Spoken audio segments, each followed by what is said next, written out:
no worries. Hi there, my name is Kendrick, and today I get to interview Matthew. So Matthew, welcome, dude. Hey, thank you. Matthew, can you tell us your full type, please? Yeah, so I'm an ENTJ, a MF-Te-Se, play, consume, blast, sleep. All right, and then when you got the results back, what did you think and how did you feel? Was a bit of sort of not so much of a shock because I had typed myself as SETE, play, consume, blast, sleep. So I got my animals right. I guess it was about an hour afterwards, it started to hit me and sort of just everything fell into place. And I was like, oh, okay, no, it's starting to make a bit more sense. Okay, starting to be not so much a freak out, but sort of more of a shock of realization. Sort of like, oh yeah, I am actually lead TE. So it was over sort of a couple hours where it went from, oh yeah, no worries. And then it's like, okay, shook now. Okay, now I'm sort of like, oh, everything's starting to make sense. And it's scaring me just because I didn't see those things and I wasn't expecting that. So, and then now it's just acceptance. It's like now everywhere I go, I'm like, oh yeah, I'm doing my TE. Yeah, okay, need to bring that down just a little bit, weirding people out, or I'm doing it too much. So, no. So I guess it hit you later because you were sleep last. So like that's when the emotion hit. Yeah. It's funny because I got the results in Australia 4:30 a.m. and I had been up all that night previously because I was watching my sports team and we won. So I was celebrating and I just stayed up. And then next thing I see, it's like 4:33. I'm thinking, oh, I'll check my results. I checked the results, processed it for about 5 minutes, and then went down like celebrating. And then I didn't fall asleep until I want to say 8:30. And then I woke up back at around 12 o'clock noon and then went on about my day. I messaged my friend who's also been typed up and I was saying, hey, here's my results and sharing with him. And he's saying, oh, yeah, great. Go get some sleep. And I was like, no, I want to talk about it. So, yeah, definitely that sleep last is really effective on me. Yeah. It sounds like you definitely lived that sleep last life. And yeah, definitely. And you wanted to use the play to chat with your friend. And then also like exactly, yeah. Yeah, and then even right now when you're telling the story, it's like very ST reporter like. So yeah. That was the biggest thing when I realized that, and sort of I'd start talking, I'd watch my typing video back, I'd realize, oh yeah, I definitely do that. Yeah. And it was just, I watched a video of David and Sean's, and I think it was about Jonah Hill. Yeah, I think it's Jonah Hill. He was reading. And he was reading something direct off a piece of paper, and they're like, yeah, that's ST. I went back to my video because I did the same thing, and I'm thinking, oh no, I do the exact same thing. Yeah. Yeah. I guess you kind of knew that already because you typed yourself right, the SET part. So you kind of knew you were already like a reporter. Yes. And then I guess the big difference or the big shocker here is you're a decider. You're not an observer because originally you thought you were an observer. So I want to ask you about that. Like when it hit you, when you got your type back, it hit you that you are a decider, you have people problems. Yeah. Did you resonate with it right away? Or was it something that you kind of like had to think about first and reflect back in your life? Definitely had to think about because I thought I was an observer because I like doing things with my hands. But definitely makes a lot more sense after a while and thinking about it. And then, looking back into the past with power of hindsight, like, oh yeah, okay, I definitely see it now. So yeah, it was definitely a thing over time. It developed and I have to accept that. And I have now, and it's like, okay, yeah, cool. Do you have any stories of like big people problem stuff that happen in like that you're like, oh yeah, damn, that definitely people problem is like the big problem here, Oh, there's so many. Looking back, just pick one. Just pick one. Pick one. Okay, people problem. I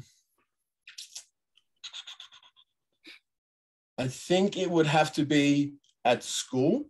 So we did this sort of like in the last couple of years of school. We went to a old age care facility just to talk to the old people, get some experiences in chat and do other things.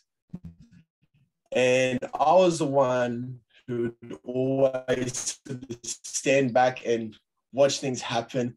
Some people go up, have no problem. Some people stay back with me. And I'm thinking, how do I even start the conversation? Sort of like, I would say hello, and then I just sit there. And I'm thinking, and then the person I'd be talking to, they wouldn't sort of like, they'd be waiting for me to say something instead of saying something else. I think, and then, you know, someone like a teacher would come and save me, and they'll start the conversation, bring up a topic, and then boom, you know, activate that play and I'd go. But yeah, I think my people problem decider issues is definitely starting a conversation, especially with people that I haven't really met or know that much, unless I activate my play and then boom, it's all right. But yeah, definitely starting, especially also with uni, when you get into your little classes and someone has to speak up and take control of your little group, which is, I would be, yep, you can do it. Whereas now I try to be a little bit better at that. So yeah. That's really interesting, because your lead play, so technically, you know, talking to people should be not the hardest thing, but I guess as a decider, there's like that fear of people. So, or like you need permission first, I guess, before you can engage them. Because like, I think double deciders, even for me, I'm an EPEJ, right? But because like I'm a double decider, it's like, yeah, people are not, I'm more scared of a thing than like the people. Yeah. So can you talk about like that need of permission first before you can engage? Because I'm pretty sure once you know someone, you can like go crazy with the play, you know? Oh yeah, if it's a friend, boom, no problem. But if I need permission, yeah. So if I see someone that, you know, I need to talk to, or I have to go talk to, I'll most of the time sort of hang back and wait for them to recognize me and then approach me and say hello, which then I guess would give me permission to go off and say, hey, here's my question. But having the permission to do things, as opposed to, so talking to people, I'd need the permission by them approaching me and talking to me. And I'll try and make it obvious that I want to try and say something, but I don't want to be the one to engage. But doing things like an action, so driving the car, choosing one lane over the other, or going off and doing one thing, that's where I definitely need a bit more permission to go off and do that, as opposed to, oh yeah, I'm just going to do that because that's easier. So yeah, that's how I would need permission. I just need someone to say, yes, you can go do that, or someone to approach me and actually talk to me. And it's trying to work on that, but it's still a bit weird. Yeah, I can see that being hard. It's kind of strange because you're double activated play also. So it's definitely like a weird phenomena to happen. Yeah.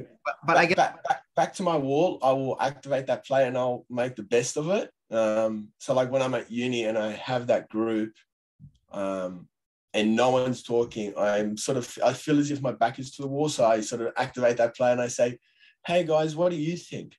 And then they sort of start going, and then I can sit back and relax, come back when I need to, because all of a sudden everyone's now talking and I'm like, oh yeah, I can add something. I can do some play here. Yeah. But definitely that start is just really nerve-wracking. I can see the TI people is like, don't ask me what I'm thinking, you know, because that's personal. Yeah. Anyways. Oh. Yeah, no. Anyways, let's go over your second animal. Your second animal is SF, and it's consume. So it's the cool stuff, I guess. So I guess earlier you're talking about like your favorite sports team, and you're like, you know, consuming information, and I guess that's something that you find cool and valuable, and you know, you personally. Yeah. Can you talk about your consume, and you know, it's in a savior state, obviously, so you do it quite a bit. Yeah. Yeah, consume. I do it, but I would say it's in service to the play. So if I want to learn how to do a bit of play with someone, I'd first go consume, and whether that be watching things. Mostly I'll see something and I'll consume it, and then I'll learn how to do it or learn the topic so I can go off and do it. And then SF consume. Yeah. So I think when I go off and I see something, I'll be like, oh yeah, that's cool. I'll want to do that. And then sometimes I'll consume something and be like, yeah, it's not for me. Best example is music, especially current day music. I'll hear a track and after about 30 seconds, I'll say, yeah, it's for me, or no, I'll put it to the side. So it sort of, I would say my consume is in service to play. And when I feel like I like it, I like it. And I don't need that permission to like it from anyone. It's sort of just for me. I'll be like, okay, I like this. I'm going to go through with it. I may not say to other people, hey, I like it and you need to like it, or that's it. I was sort of like, if I feel like I like something, but I don't feel like the tribe likes it, I'll keep it, just for me as my secret little thing. Yeah. So example of that is, sorry, just a lot of examples. I like wrestling, like the WWE professional wrestling. Oh, me too. I have for like about 10, 15 years, but for about, I'd say 90% of that time, no one knew. I had it to myself. Yeah. Then I met a friend who said, oh, have you ever watched wrestling? It's pretty cool. And then I was like, oh yes, finally someone has consumed something with me and I can go off and do it. But yeah, so most of the things I consume, I sort of do it by myself. And then if I think it's cool, I'll share it with like friends, family, say, hey, here's this cool thing. But yeah, I definitely sort of value that and keep that close until I'm ready to share it. So yeah, it makes sense. It's personal. And I can see you're like, when someone asks you if you like the wrestling stuff, you're like, do I like wrestling? Well, let me tell you. You're like exactly. Yeah.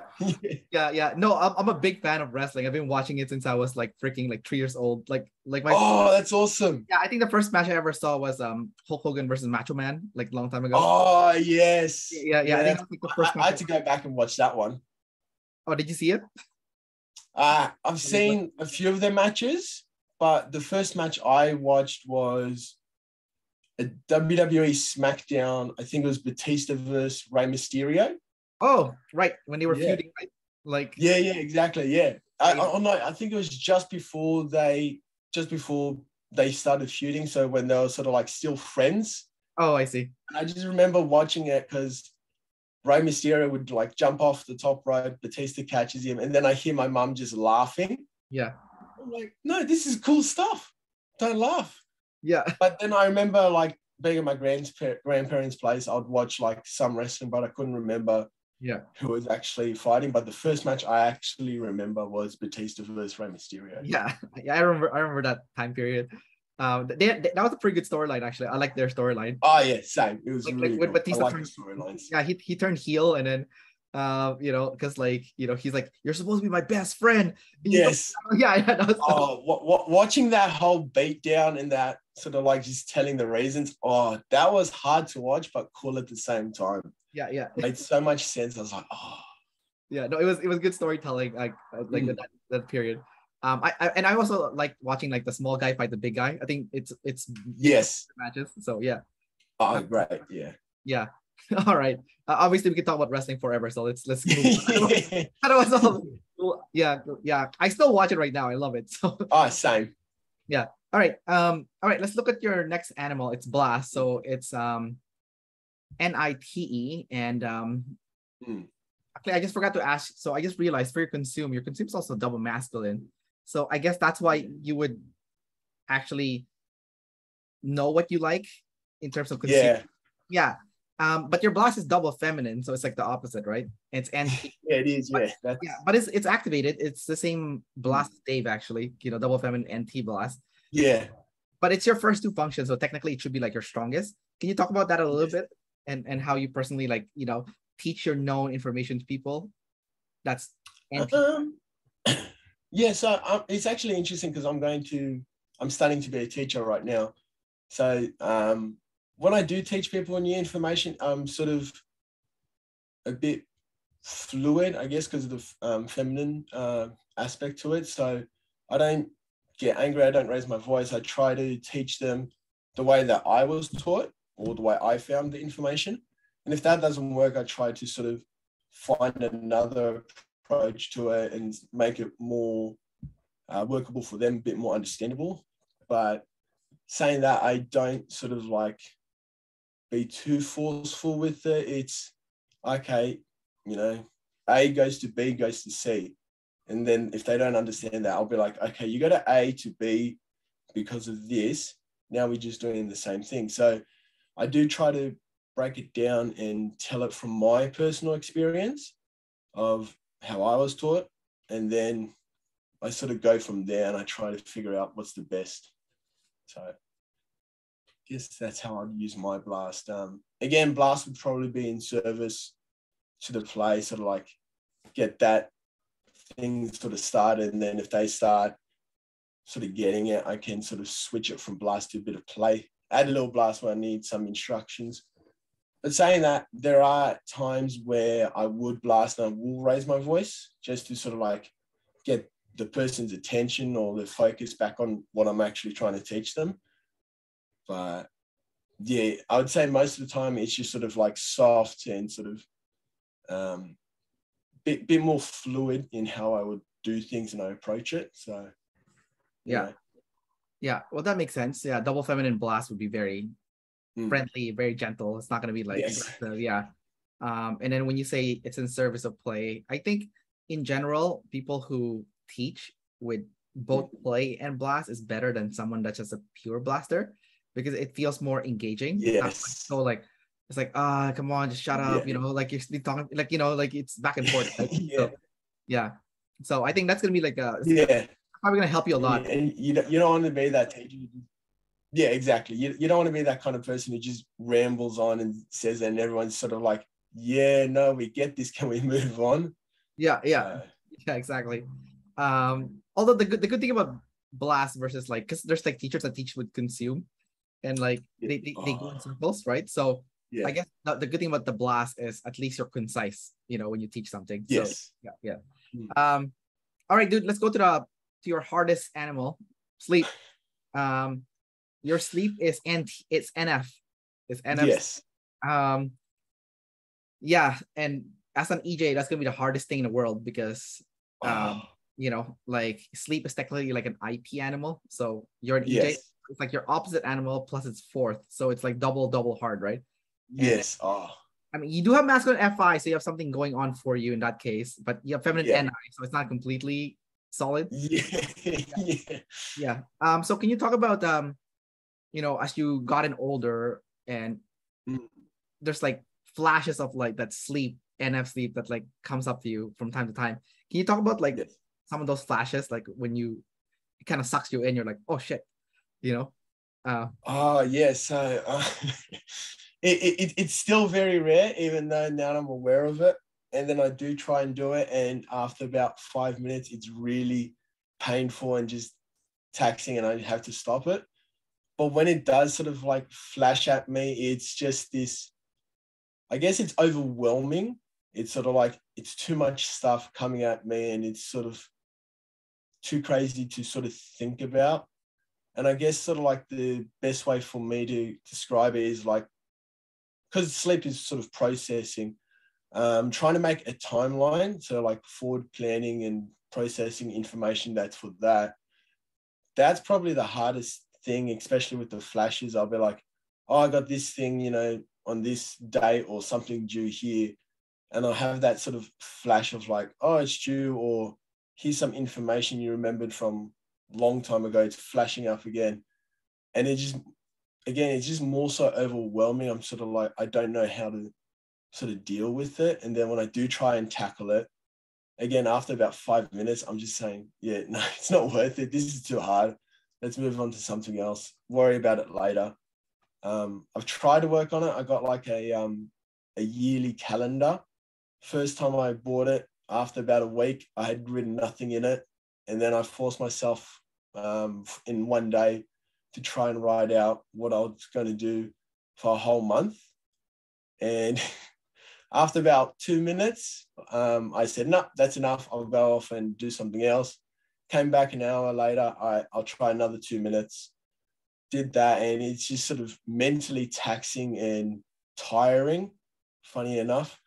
And then it sort of goes from there and it just keep on sort of be this weight that would be held over me. they'd slowly be pushing me down whenever I did get those flashes, or I did have to try and actually do some sleep. But yeah, so it would definitely be more overwhelming. And then, because I knew I was asleep last when I self-typed myself, and that was just off the sole fact that I don't get a whole lot of actual physical sleep. And I know sleep doesn't necessarily mean the physical act of sleeping, but when I started to think about it in like terms of processing and sort of recharging, just doing nothing, that's when I thought, yeah, I don't even do that. Most of the time, if I'm sitting down, I need some background noise, watch a YouTube video, have some music in the background when I'm trying to actually process. So like doing for uni work, I got to process the information to actually use it. Most of the time I'll have a YouTube video and I'll be consuming rather than actually, sleeping and processing the information I got. I'll just like, no, tune out straight to the consume. So for me, doing that, sort of try and focus on that information and process and think about it, for me, it's just really overwhelming. And I'm sort of like, yeah, I'm going to stay aside from that. So part of your function is FI at the very bottom. Yes. When emotions hit you, what happens? Oh, so most of the time it will sort of be anger towards myself, saying like, why haven't you processed this? Why haven't you sort of done anything with this? Why have you left it to sort of like the last minute? And it comes out in sort of more anger at myself at first, and then it turns into a bit of depression, and then people sort of shut them out. Like they'll approach me and say, hey, what's wrong? And I'll sort of like put up this concrete wall in front of them and just say, no, don't worry about me. And then silently by myself in private, I'm just sort of punishing myself however I can. And then back to anger, just sort of like let it out. So there's not much sympathy for myself. Well, it makes sense because you have masculine DI and feminine TE, right? So I guess you see the tribe as non-threatening, but you see yourself as threatening. So that's kind of like how you punish yourself. Okay, so that's interesting that's happening to you. I want to lock into the emotion that you were talking about, which is anger. It's anger, right? So anger is a iceberg emotion because it's not really like anger has something else underneath. Which specific thing like makes you mad? Like what is it that makes you mad? Like, and I can throw some out because you're DE, so I can probably guess. So do you think it's feeling like you were disrespected? Is that something that like makes you angry, or is it something else?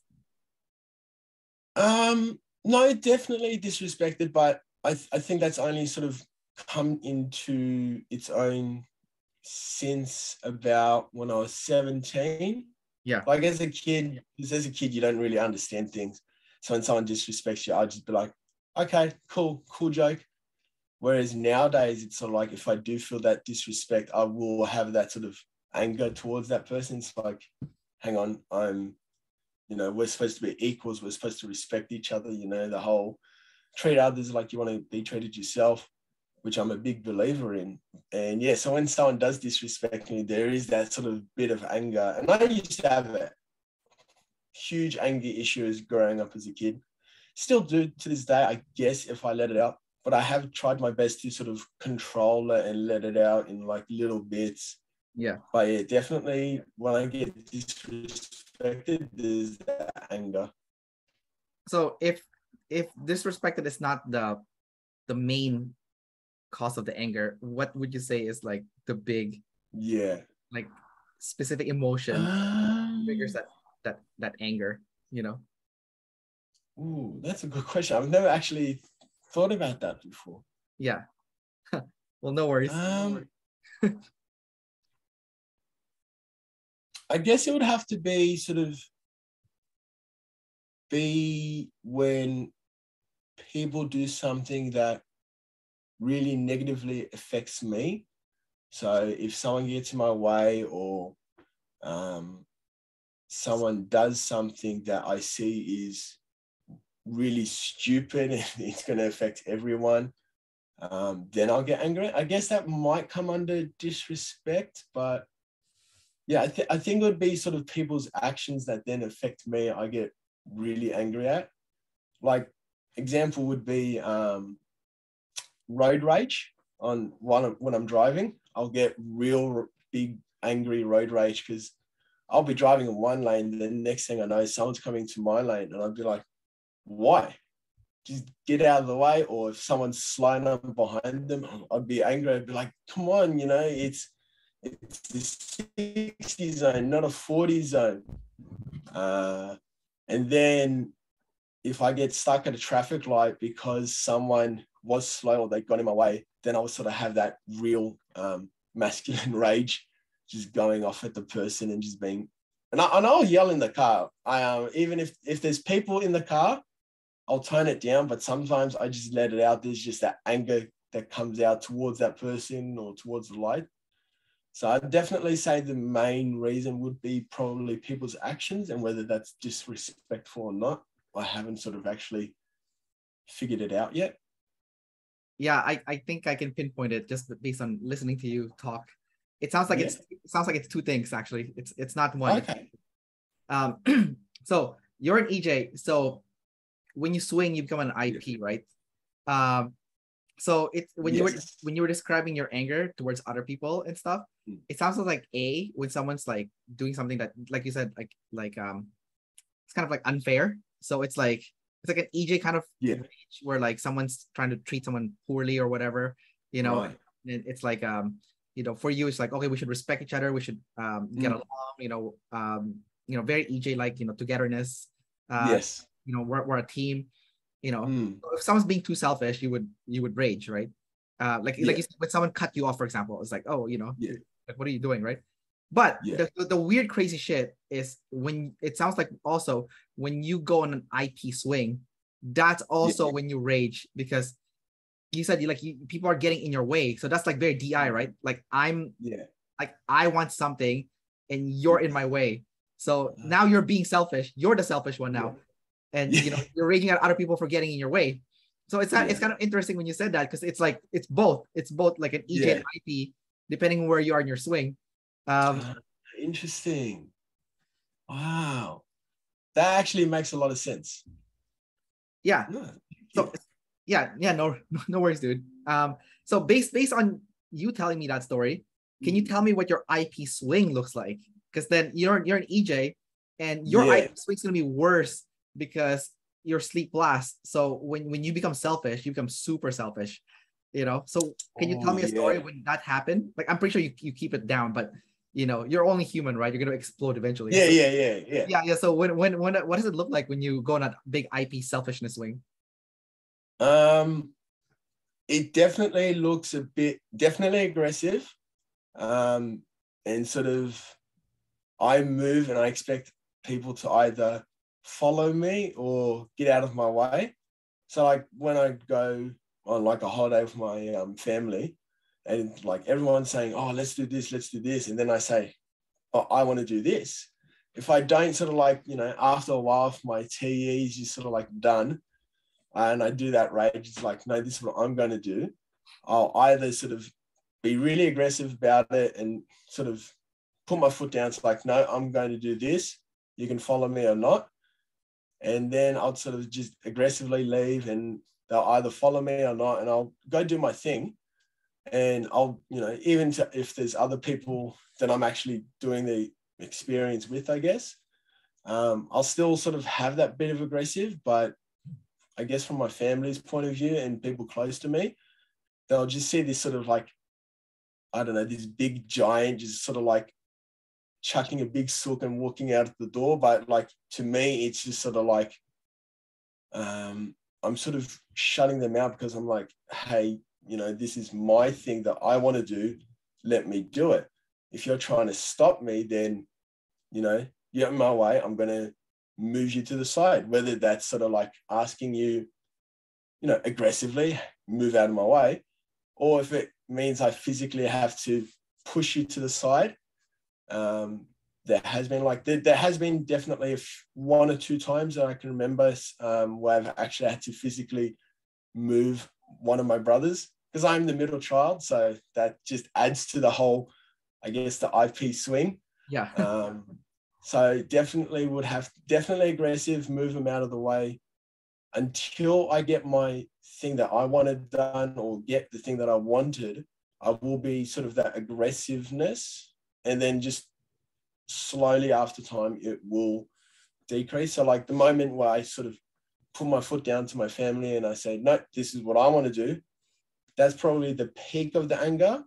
And about 5 minutes later, when I'm going off to do or get my thing, it sort of slowly calms down until, like, you know, if I'm on the road, someone cuts me off, and then it just peaks back right up. So it's definitely sort of like a flash in a moment where it will rise up, and it's definitely anger. It's definitely sort of within myself. It's sort of like, okay, focus on what I want. And then I guess to the outside, it's just like, I'm really ultra aggressive. And then when I do get my thing, I'll just be like, okay, I can relax now, calm down. Don't need to rage much anymore. So Yeah. no, it's interesting. It sounds like what you're doing is similar to what the IJs do when they go on vacation. So like a lot of IJs that I've interviewed, they said that, you know, in their day-to-day life, they're very controlling about like preventing chaos and stuff. But the moment they go on vacation, they become an EP, and they're like, I don't want to plan anything. I want to be free, you know? So it sounds like for you, like you're an EJ until you go on vacation, and you're like, now it's my time, you know? Yes. You know, and because you're like, I've already done everything for everyone. I have this small window where, you know, I want to get what I want, you know. So yes, exactly. Sounds like for you, when you go on vacation, you become an IP, you know, so yeah, a little bit, yeah. When there's something that I want to do. So when I do go on like away with the family, you know, I'll put their, you know, the TE, put their interests in first place. As soon as I see that one little thing, it's like, oh yeah, I'm an IP now. Yeah. Go towards that. Yeah, that makes sense. Okay. You were talking about listening to music earlier. So you're audio kinesthetic, right? So let's talk about the audio stuff first. Would you say you learn best from hearing, being an auditory individual? Yes and no. I guess if it's something theoretical, like, or not so much theoretical all the time, but if there's something, a concept, or you have to do some writing about it, like maths, definitely audio. I'd rather sort of like hear someone tell me the equation rather than write it out on the board. Then sort of if I'm hearing new information for the first time that is like about history, again, anything sort of like that's been written down, or I guess theoretical, or you can't really teach by showing. So English, history, maths, science, I'm definitely sort of audio. But when it comes to more the physical stuff, I feel as if kinesthetic is a lot better for me. So I guess it would just depend on what I'm learning, and I'll sort of figure out what's better for me. So most of the time, I would say it's audio, and then I'll switch over to kinesthetic when it's like an actual action I need to learn. Right. But most of the time, I do try and key in that audio, figure out for myself. If I can't figure it out, I'll swing over to the kinesthetic and be like, oh, okay, makes sense now. Okay, well, that makes sense that you can flip between those two pretty seamlessly, you know, with your sexual modalities and whatnot. Yeah. All right, cool, man. I think I've actually asked you all the questions already, so I will I'll wrap it up soon, and I'll ask two more questions and then we'll wrap it up. Okay. First one is you being a double observer, so you have extrovert sensing and introvert intuition in the middle. Although you are a jumper, so that means that extrovert sensing is activated before the NI, but the NI is higher in the function stack. So Can you talk about the balance between those two for you with your masculine SE and your feminine NI? Ooh, in terms of sort of like double, yeah, like when you gather new information and then you organize it into concepts, you know. Okay, yeah. So when I go off and I gather new information, whether it be sort of like wrestling or going out, learning a bit of new music or a bit of new maths, it will sort of, I'll gather in the information. So sort of like take as much of it as I can sort of like handle. And then when I do sort of like the organizing, it can kind of either go, so if it's say maths, most of the time it'll just go under the general heading of maths. And then later on, it'll be sort of like, okay, I'll try and put it in a sub sort of like sector, but it doesn't really work. So what I do is I sort of, I guess the best way to explain it is it forms kind of like a mind map / spider web. So the central thing, maths, okay, we'll branch it off and say it's calculus. And then I have a bunch of other things, and then I'll try to organize it like that, but it doesn't work so much. Most of the time, it's just this big bunch of a pile that's right under maths that, you know, right after gathering that information, I'm like, oh yeah, this is going to be useful. Put it aside, just chuck it in the pile. It's like, yeah, okay.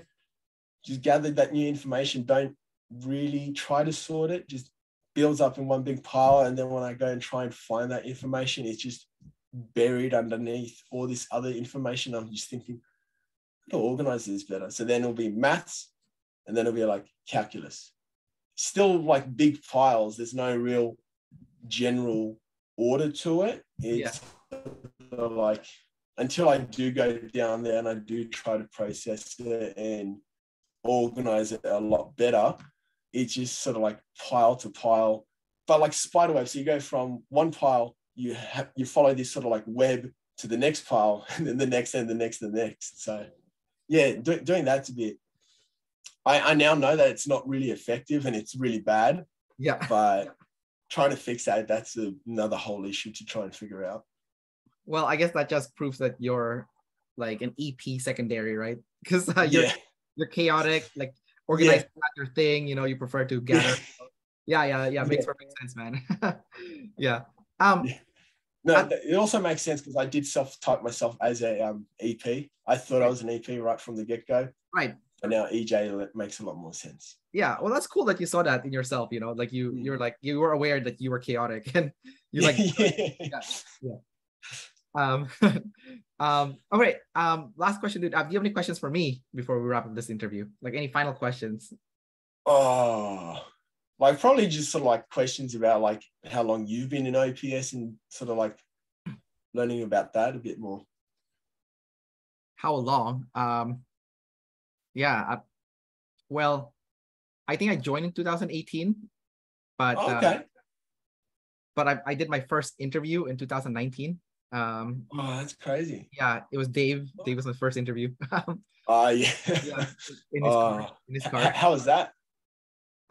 What do you mean? How was that? How did the interview go? Like learning from him and everything. Yeah, it was good.